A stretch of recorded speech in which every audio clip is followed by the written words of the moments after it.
Welcome back.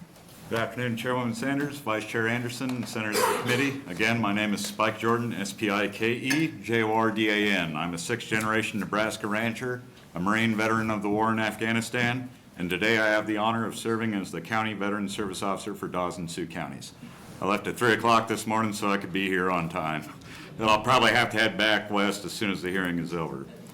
I wanted to take a moment to thank Senators Anderson, Lonowski, and Senator McKeon for their service, as well as the rest of the men and women behind me. A veteran service officer can be tricky to describe sometimes, but I tend to explain it to people as we're 1/5 an attorney, 1/5 a social worker, and 1/5 a private detective. I can't remember what the other 2/5 are, but they're probably full of whiskey. The bulk of our responsibilities are helping veterans navigate the Byzantine bureaucracy of the U.S. Department of Veterans Affairs. Congress has codified a whole system of laws that helps the VA determine what qualifies as a compensable disability. Some of those regulations are common sense, and some border on Kafkaesque levels of absurdity. For example, the VA will grant service connection and compensation for a SCAR, but only if the SCAR meets a specific length and width requirement. VA will sometimes give a veteran a rating of 0%, which is a literal insult to injury. They acknowledge that you got hurt, but they'll say that the scars don't disable or disfigure you enough to entitle you to a check. Now, expecting a layman off the street to know how to successfully prosecute a basic claim for disability compensation is unrealistic. While some of the branches offer a separation and readjustment class to set up veterans up for success in their civilian lives, the only consistency in the federal government is that it is inconsistent. Luckily, my peers and I are trained and accredited to assist the veterans with claims and appeals. We do this at no cost to the veteran.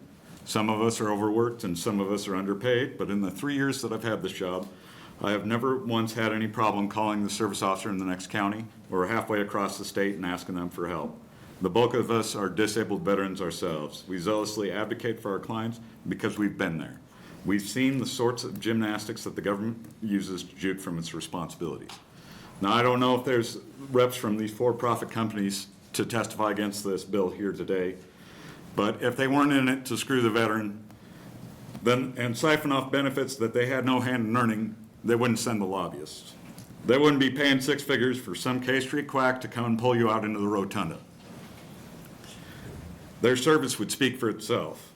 Half of them flinched when it came time to put body and mind on line in service to the comrade and country. The other half are shameless confidence men profiteering off the blood shed by their brothers and sisters.